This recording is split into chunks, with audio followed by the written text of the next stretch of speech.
Hello everyone, welcome to the MrpTech podcast. This is episode 153. My name is Matt, and this is the weekly podcast discussing everyday tech for everyday people.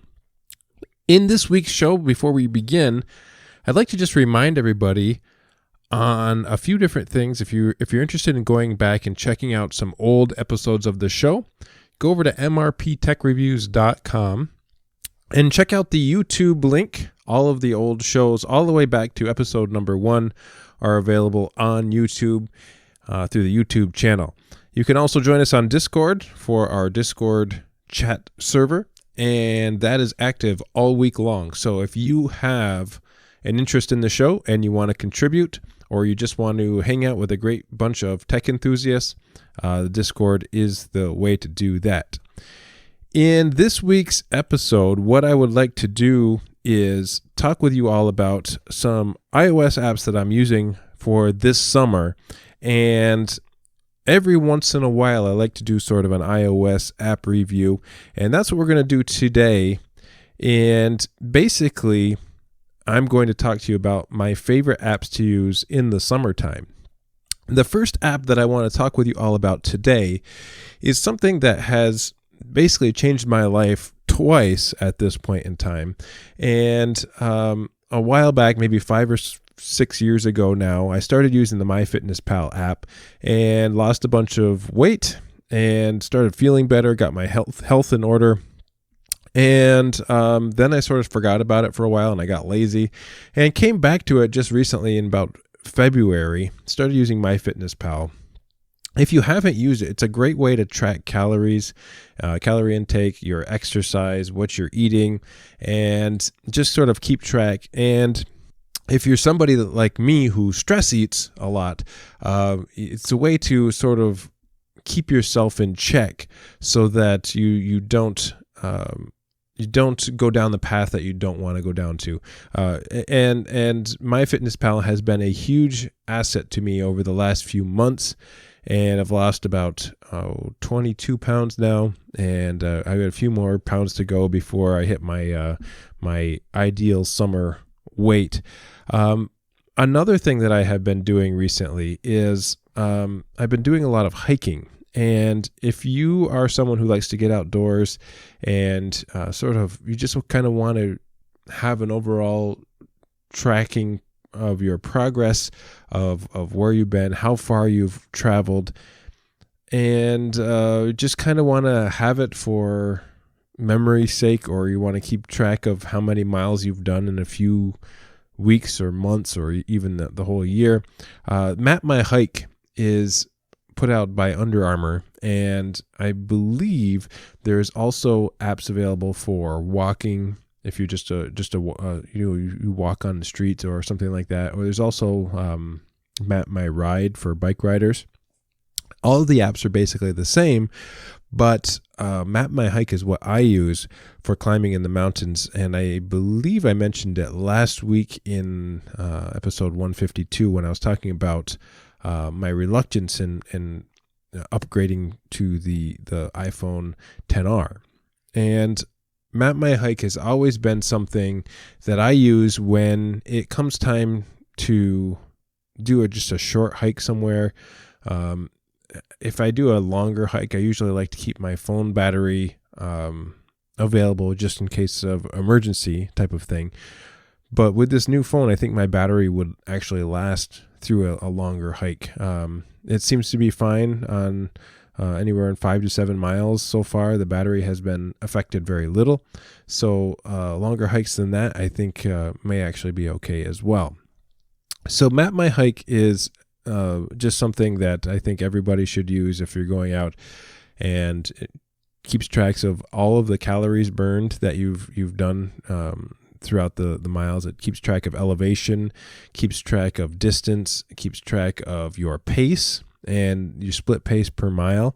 And it's kind of motivating too. If like I do a lot of same hikes a lot, and so I try to beat my time to, say, the summit of a mountain or something like that, and I can keep track of how long it takes a mile. Usually well, let's put it this way: a mile walking on the sidewalk or the side of the road is much different than a mile in the woods hiking somewhere. So it takes you much longer hiking up a mountain to travel a mile than, say, on a straight road, obviously. So it's fun to keep track of the pace per mile, and this is the only app that I really allow to talk to me. I don't usually like my apps to make noise, but it's fun hiking and knowing when I'm getting to that 1 mile, 2 mile, 3 mile walk portion of my hike, and it'll call out and tell me exactly what my pace is, which is kind of nice, especially if I'm trying to push myself or if I'm trying to lay back a little bit and just slow down and enjoy a hike. So I really enjoy that. The best part about it is it syncs up with MyFitness Pal. So all those calorie burns will automatically get put into MyFitness Pal if you allow it to.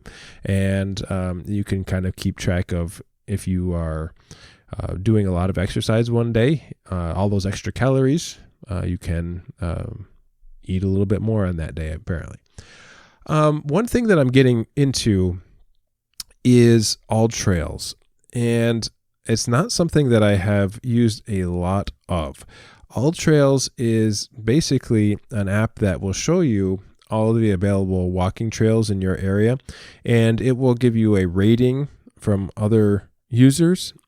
So basically 1 to 5 stars, and it will tell you the difficulty of the walk. So if you're somebody who's trying to just get into walking, or you just want to go explore an area that you've never been in before, it will tell you whether it's an easy walk, a moderate walk, a hard in difficulty walk, and it will show you the trail. It will give you information on the walk.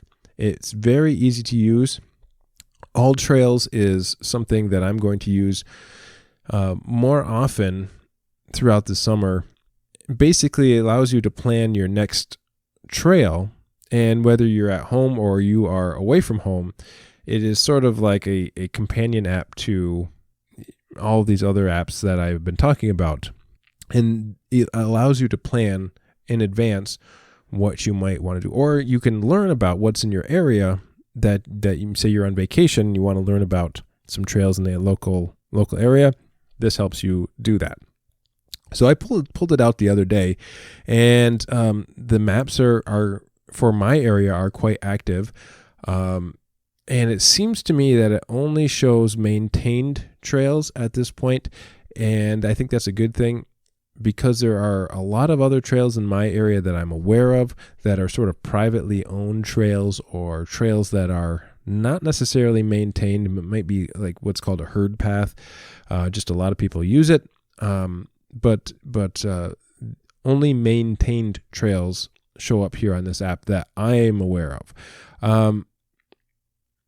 I did find here, on here, I found quite a few of the local trails that are nearby from where I work. There's actually a couple of trails that I was unaware of, and I was kind of curious about them as well. So it's even helpful for hikers who have been around in your area, in your particular area. You know a lot about your area. There might be some unexplored areas that you've never been before, and this app actually has been a little useful for that. So I definitely encourage you to check out AllTrails, and you can customize these maps, personalize your trips, and you can kind of create the route that you want to go in different colors, and then share them if you'd like to. That's not something that I'm really into a whole lot, but I can see the benefit of it, and being able to share, with, if you have a lot of friends that you hike with or something like that, you want to share a particular route, definitely worthwhile to go. So gives you a little bit more confidence in what you are setting out to do, and that type of thing. If you want to get a little bit more detail on your hike, one of the things that I would recommend is an app called Topo Maps, and this is for iOS. There's also Topo Maps for iPad if you'd like to do that. Years ago, I had a book of the entire state of New York, and it was a topographic map And if you're unfamiliar with that, it shows elevation gain and those types of things along with some trails as well. If you're particularly curious about pacing for your trip or how dangerous a particular hike is going to be, looking to see how steep the terrain is definitely something you should consider. As things are more steep, they're more difficult, more strenuous, or if you want to find out where, say, rivers and streams are, your water sources, that type of thing, Topo Maps are great for that.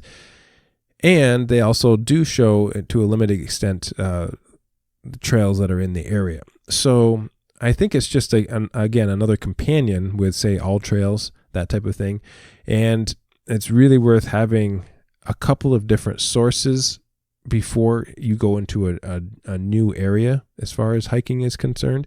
So always have a couple of different maps. And, one thing that I would recommend is always have a paper map available if you're going somewhere, because you never know if your device is going to fall and break, or if you're going to fall and break your device, or your battery dies, or that type of thing. So it's always good to have an actual paper map with you, even if you're using these particular apps. These apps, I would say, are better for planning purposes ahead of time. That's kind of what I was aiming for here. Now, we're going to step away from hiking a little bit, and we're going to talk about just sort of general travel advice for, say, the summer. A lot of people are off on the summertime. If you're a school teacher, or if you have kids that are off for the summer and you want to take your vacation time, basically, a lot of people travel. It's the biggest tourist time of the year. And an app that I just came across when sort of researching this show, and I'm not sure if I'm pronouncing it right, Chimani, Chimani. Now, this app will guide you through all 419 U.S. national parks. So if you are interested in visiting national parks, not only will this app show you how to get there, how to plan for your trip, but it'll also show you pinpointed areas inside the national park that are of interest. So basically, it's all put together by local experts, and you can sort of make a game out of it, just like any app. You can earn badges and these types of things. I'm not really interested in that, but it all is used with GPS on your device. You don't have to use any Wi-Fi or data signal needed. It does give you access to all the national parks, and you actually gives you detailed guides as well for some of those parks. And again, it's more of a helpful in the planning stage. You can decide where you want to go, what park you want to visit, and you can plan your time accordingly to what it is you want to see. So I think it's a really neat app. And for someone like me, actually, I've never been to a national park before. This is basically a way to sort of get myself going, get myself into it. So it's a resource for anyone interested in this type of thing. So while I'm thinking about it, what I want to, as we're doing this, it's summertime. The weather it's finally stopped raining where I live. It rained every day, and I mean every day since the end of March all the way till just recently. And whether it was a small rainstorm or a major rainstorm, it just rained nonstop. And when it finally became sunny out, when it finally became like the rain was finally going away, a lot of people really started getting outside. And honestly, I have been outside more in the last few weeks hiking than I have in the last 5 years. And a lot of that has to do with I want to enjoy a little bit of summer when I can, because I'm finishing up the school year and I'm going to start my summer job right away. So I wanted to get out and I wanted to start enjoying it. So I encourage you to do that. Get outside, do something fun, do something interesting, take a trip somewhere. even if it's not a major vacation, just get outside, do something. Don't sit inside all day long and sit in front of your office computer or sit in front of your desk all day long or watch Netflix all day long. Get outside, get moving. It's summertime. And the reason I say that is because we all get lazy. And, going to a park nearby, not even if it's a national park, but just a park, it's definitely relieves stress. You'll find yourself feeling better after taking a short walk, getting some fresh air. Even go at lunchtime. Go for a walk at lunchtime and get out for a little bit. Even if you work during the summertime, just find that few minutes or leave for work a little bit early and go for a walk somewhere. Makes your day a whole lot better. And something else that will help you when you're coming along these trips is if you're planning a major trip somewhere, how about GasBuddy? GasBuddy is the app that will find you the cheapest gas around, and it'll actually even navigate you to that cheapest gas pump. And this isn't something that I use a whole lot, but hey, when you're on vacation or something like this, every penny counts. And I think to give you an example, there's a gas station that is just off the highway close by to where I work, and there is no other gas station within, I would say, a 10-mile radius. And the exit on the highway that it is part of is sort of in the middle of nowhere. So they sort of have a monopoly on gas, and their gas prices are through the roof. So if you were using this app and you saw that gas was, $3.30 or whatever at this particular gas station, if you have enough gas and it's not an emergency, you could easily see that, 12 miles or 15 miles away, there's another gas station that has much cheaper gas in the low 280s range or something like that. So it is a vast difference. So I can see the importance of something like this. And GasBuddy might be something in the future that I'm going to take a look at a little bit more carefully. If you're planning on taking a road trip along with GasBuddy, there is something called Roadtrippers, which is sort of similar to the All Trails map or the Chimani National Parks type of app. This one allows you just to plan a road trip in general and allows you to find places that you were unaware of. It allows you to take some detours here and there. So you can actually search around a local area for ideas of places to visit. And it is all around sort of planning a road trip type of thing for anybody who's interested in using it. So this would be ideal for a day trip. It would be ideal for a super long vacation if you're going across the country for 2 or 3 months. It's definitely something that you might want to take a look at so that you're not missing out on something as you're driving right by it. So Roadtrippers is a great tool for anybody interested in a trip of any kind. So and most of these apps that I've talked about are free. They may have a paid service at some point in time, but most of them do not have a cost at any point in time. They do have ads occasionally, but nothing really noteworthy to talk about there. One of my favorite things to do in the summertime is go out and see the stars. The weather's beautiful. Winters up here are pretty rough, and it gets cold, it gets snowy, and summertime is great for star tracking. And one of the things that I like to do, I like to have this app called the StarTracker Lite. It's a live sky map, and it shows you exactly where all the stars are currently.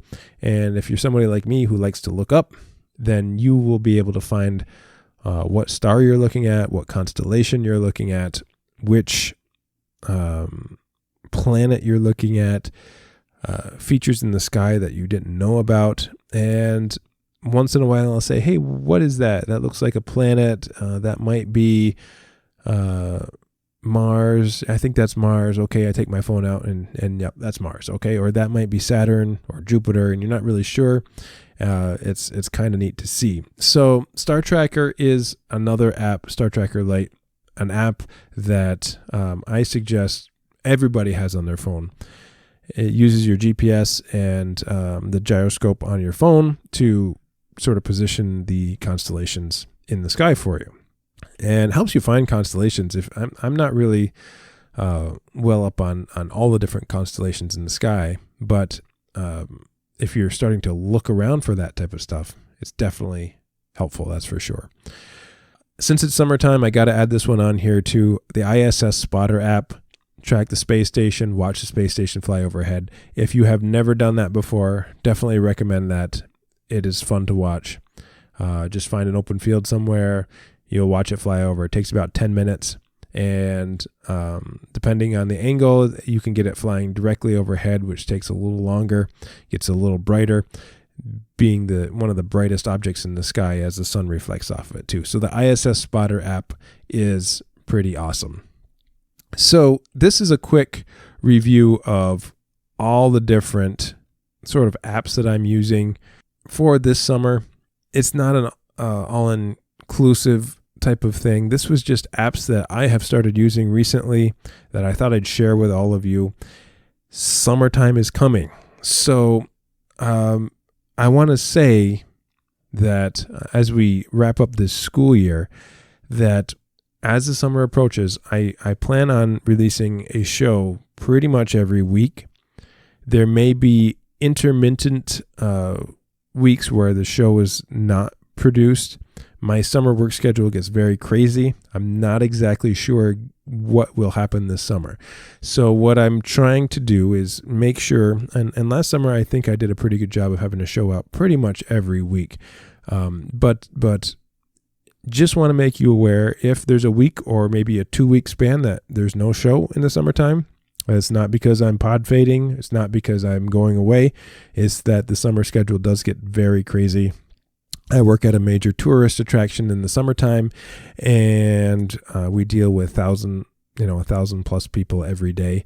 So sometimes it's quite tiring at the end of the day, and getting behind a microphone and talking about tech topics sometimes might be a little bit difficult to do considering the schedule. So I'm really going to work hard on trying to get an episode out every week for you this summer. But if I miss one here or there, you'll have to forgive me for it. So with that said, as you are lining up for summer yourself, check out the shows over at podnuts.com. Podnuts is a great website that's got a lot of tech topics and a lot of shows that have a lot of things. The computer repair podcast, there's a mini PC show, Android app addicts, the list goes on and on. Really great shows, and I'm happy to be a part of that network. They do a lot for me, and it's a lot of fun putting these shows out. So that's going to do it for this week, everybody. Thanks for listening, and we will see you next time.